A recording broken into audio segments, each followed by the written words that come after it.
আমাদের এই চ্যানেলে আমরা তো বিভিন্ন রকমের অভিজ্ঞতা শুনিয়ে থাকি। তবে যেহেতু ভয় পেতে আমরা একটু বেশি ভালোবাসি, তাই ভয়ের অভিজ্ঞতা বেশি শেয়ার করা হয় এবং আপনারাও ভয়ের অভিজ্ঞতা বেশি পাঠিয়ে থাকেন। আজকেও আমি আপনাদের সাথে দুখানা ভয়ের অভিজ্ঞতাই শেয়ার করব। তবে আজকের এই দুখানা অভিজ্ঞতাই বেশ অদ্ভুত এবং এইটুকু বলতে পারি, এই দুটোর মধ্যে একটা অভিজ্ঞতা হয়তো আপনার মনকে একটু খারাপ করে দেবে। নমস্কার, আমি জো। আশা করি সবাই খুব ভালো আছেন। আমাদের চ্যানেলের আরও একটা এপিসোডে আপনাদের সকলকে স্বাগত জানাই। আজ আমি আপনাদের সাথে শেয়ার করব দেবলীনা এবং তনুশ্রীর অভিজ্ঞতা। আমরা শুরু করছি দেবলীনার অভিজ্ঞতা দিয়ে। আজকের এই প্রথম অভিজ্ঞতা কি নিয়ে সেটা আমি এই মুহূর্তে বলছি না। আপনারা যখন শুনবেন আপনারাই বুঝতে পারবেন। আশা করি সকলেই খুব ভালো আছেন এবং আজকের এই এপিসোড শুরু করার আগে একবার বলে দিই, যদি আপনি আপনার কোনো এক্সপিরিয়েন্স আমাদের সাথে শেয়ার করতে চান, সেটা খুব সহজেই করতে পারেন। আপনাকে লিখতে হবে অথবা রেকর্ড করতে হবে, তারপর সেটা পাঠাতে হবে আমাদের ফেসবুক পেজে। আর না হয় আপনি মেইল করতে পারেন। আমাদের email address story with joe@gmail.com। যেমনটা বললাম, আজকে রয়েছে দুখানা অভিজ্ঞতা, দেবলীনা এবং তনুশ্রী। আমরা শুরু করছি দেবলীনার অভিজ্ঞতা দিয়ে। নমস্কার, আমার নাম দেবলীনা মণ্ডল। আমার বাড়ি নৈহাটি। আমরা 3 ভাই বোন। ভাই বোনেদের মধ্যে আমি সবার বড়। যাই হোক, কয়েক বছর আগের একটা ঘটনা আমি আপনাদের সাথে শেয়ার করছি। 15ই এপ্রিল 2016, শুক্রবার, বেলা 11টা। আমার সেজ কাকিমার বাড়িতে আমার পরিবারের সবাই উপস্থিত ছিলেন, কারণ সেই দিন আমার সেজ কাকিমার ছেলের 11 দিনের ষষ্ঠী পুজো ছিল। সেজ কাকিমা সন্তান সম্ভবা হওয়ার পর থেকেই ওনার শরীর খুব দুর্বল ছিল এবং ওনার পা অনেকটা ফুলে গেছিল এবং ডাক্তারও বলেছিল যে ওনার শরীরের অবস্থা খুব একটা ভালো নয়। যাই হোক, 4 এপ্রিল সেজ কাকিমার ছেলে হয়, মানে আমাদের পুচকু। কাকিমা এবং পুচকুকে বাড়িতে নিয়ে আসা হয়। কাকিমার শরীর তখনও তেমন ভালো নয়, পা ফোলাটা এখনও কমেনি, গায়ে জ্বর, কাশি এবং ওষুধ খেয়েও কোনো কাজ হচ্ছে না। এরই সাথে কাকিমা কেন যেন ঘর থেকে বেরোতে খুব ভয় পেত। মাঝে মাঝে কেঁদে ফেলতো এবং হঠাৎ করেই বলে উঠত যে বিশাল লম্বা একটা লোক কেমন করে যেন তার দিকে তাকিয়ে আছে। এই সব কথা শুনে আমার ঠাকুমা গঙ্গার জল ছেটাতো সারা বাড়িতে। যাই হোক, এইভাবেই 11 দিন কাটে এবং 11 দিনের দিন আমাদের পুচকুর ষষ্ঠী পুজো হয়। পুজো শেষ হতেই কাকিমার শরীর আরও খারাপ হতে শুরু করে এবং কাকু যখন কাকিমাকে ডাক্তারের কাছে নিয়ে যায়, তখন কাকিমা জেঠিমার কোলে পুচকুকে দিয়ে বলেছিল যে ছেলেটার ভালো করে দেখভাল করো, আমি বোধহয় আর বাঁচব না, আমার মেয়েটাকেও দেখে রেখো। এবার ডাক্তারের কাছে নিয়ে গেলে ডাক্তার ওনাকে কল্যাণীর একটা হসপিটালে রেফার করে, কিন্তু ওখানে নিয়ে গিয়েও কোনো লাভ হলো না। ওই 11 দিনের মাথায় কাকিমা আমাদের ছেড়ে চলে যায়। এদিকে এই 11 দিনের শিশু, তাকে তো বাঁচাতে হবে। কাকা বুকে পাথর নিয়ে হেলথ সেন্টারে আসে যে বাচ্চা হয়েছে, কোথায় গেলে ব্রেস্ট মিল্ক পাওয়া যাবে সেই খোঁজ নেওয়ার জন্য। তারপর যাই হোক, জেঠিমা পুচকুকে নিয়ে সেই মহিলার বাড়িতে যায় ব্রেস্ট মিল্কের জন্য। এদিকে বাড়িতে সবাই কান্নাতে ভেঙে পড়েছে, কাউকে সামলানো যাচ্ছে না। কাকিমার বডি যখন বাড়িতে নামানো হলো, কাকিমার মেয়ে মানে আমার বোন বারবার বলছে, মা চোখ খোলো, আমি আর লুকোচুরি খেলবো না, তুমি একটু ওঠো না। কাকাকে বারবার বলছে, বাবা মা কেন আমার সাথে এমন করছে, উঠছে না কেন। একটা 6 বছরের বাচ্চা কতটুকুই বা বোঝে।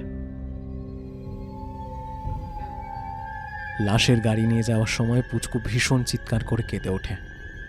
ওকে কোনোভাবেই থামানো যাচ্ছিল না। সেই দিন রাতে আমি আর জেঠিমা পুচকুকে নিয়ে একটা ঘরের মধ্যেই শুয়েছিলাম। হঠাৎ একটা দমকা হাওয়ায় জানলাটা দড়াম করে খুলে গেল। আমি আর জেঠিমা উঠে বসলাম। কেমন যেন একটা কোঙানির আওয়াজ পাওয়া যাচ্ছে, মনে হচ্ছে কেউ যেন ফুঁপিয়ে ফুঁপিয়ে কাঁদছে। বাইরের সব আলো জ্বালালেও কাউকে দেখা গেল না, কোনো কুকুর বেড়াল কিচ্ছু নেই। জেঠিমা হঠাৎ করেই বলল, বুঝেছি কে এসেছে, এবং বলেই বলতে লাগলো, কি দরকার, তুমি কেন এসেছো? এই ছেলে এখন আর তোমার নয়, তুমি ইহলোক ত্যাগ করেছো, তাই তুমি এখন আর আমাদের কেউ না, তুমি চলে যাও, তুমি আর আসবে না এখানে। আমি ব্যাপারটা খুব অবাক হই, এবং পরের দিন রাতেও একই রকম কান্নার আওয়াজ। জেঠিমা এই দিন ভীষণ গালাগালি দিয়ে আবার একই কথা বলে যে এইবার যদি তুই আসিস তোর কিন্তু খবর আছে। এদিকে কাকাদের সাথেও কিন্তু অদ্ভুত ঘটনা শুরু হয়েছে। কাকারাও মাঝে মাঝে কান্নার আওয়াজ শুনতো এবং অদ্ভুত ছায়া দেখতে পেত। মাঝে মধ্যেই বেশ কিছুদিনের জন্য কিন্তু এই ব্যাপারটা হয়েছে। তবে এখন আর তেমন কিছু না হলেও মাঝে মধ্যেই কিন্তু গাটা ছমছম করে ওঠে। সবাই বলে যে কাকিমা এখনো নাকি সংসারের মায়া ত্যাগ করতে পারেনি, এবং একটা মেয়ের পর একটা ছেলে হলো, ঘর বাড়ি সব কিছুই হলো, কিন্তু কিছুই ভোগ করতে পারল না।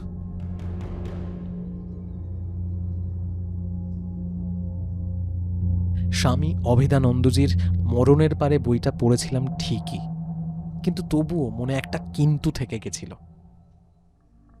তবে এই ঘটনার পর আমার মনের কিন্তুটা মুছে গেছে।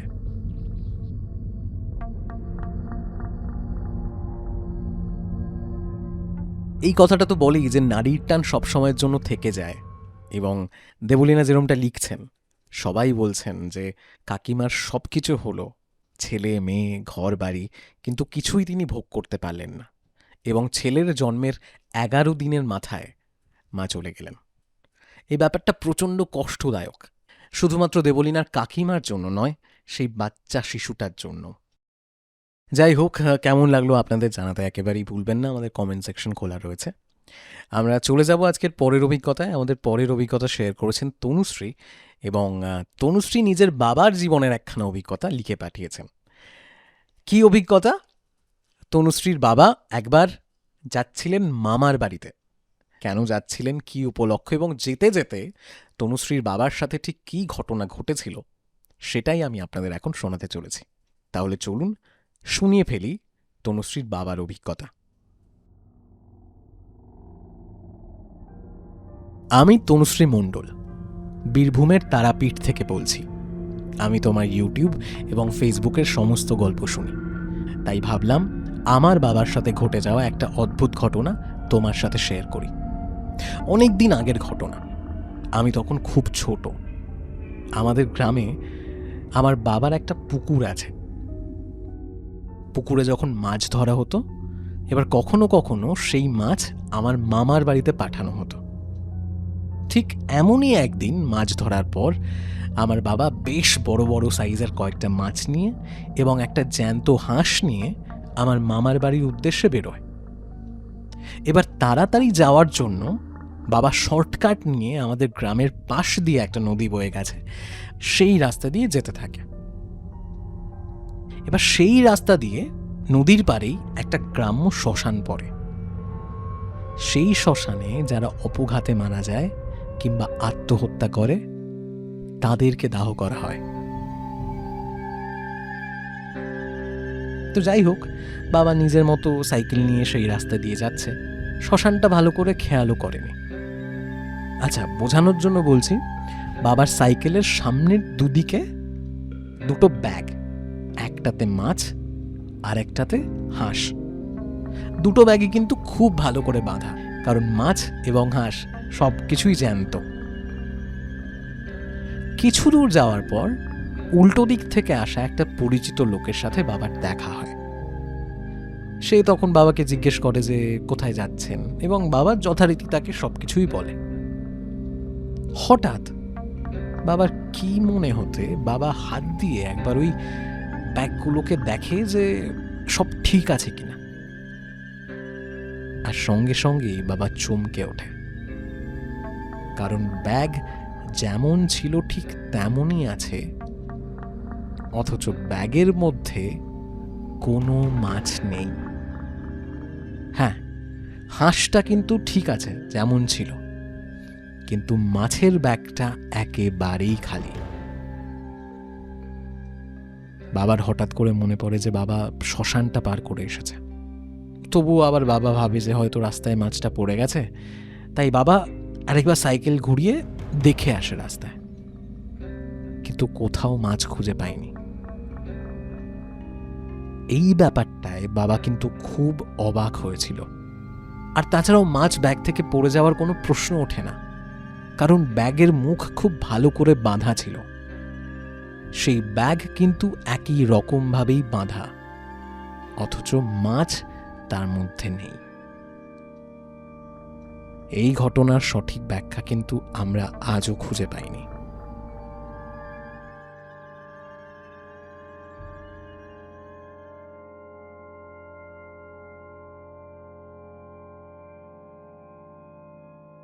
এই মাছ নিয়ে কিন্তু অনেক রকম ঘটনা শোনা যায়। এমনও অনেক ঘটনা শোনা যায় যে কেউ একজন মাছ ধরতে গেছেন এবং জাল থেকে মাছ ধরে ধরে সেই মাছগুলোকে তিনি ঝুড়ির মধ্যে রাখছেন, এবং কিছুক্ষণ পরে পেছনে তাকিয়ে দেখেন সেই ঝুড়িতে একটা মাছও নেই।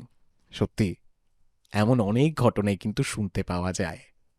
আশা করি আজকের এই দুখানা অভিজ্ঞতাই আপনাদের ভালো লেগেছে। আলাদা করে আর বলছি না, নিজেদের মতামত অবশ্যই আমাদের সাথে শেয়ার করবেন। এবং আবারও আপনি জানেন, আপনি কিন্তু আপনার জীবনের যে কোনো রকমের এক্সপিরিয়েন্স শেয়ার করতে পারেন। হ্যাঁ, আমরা একটু ভয় পেতে ভালোবাসি, ভয়ের অভিজ্ঞতা শুনতে পছন্দ করি বলে হয়তো একটু ভয়ের অভিজ্ঞতা বেশি আসছে, আপনারা শেয়ার করছেন। তবে আপনি নির্দ্বিধায় আপনার জীবনের যে কোনো রকমের এক্সপিরিয়েন্স কিন্তু আমাদের সাথে শেয়ার করতেই পারেন।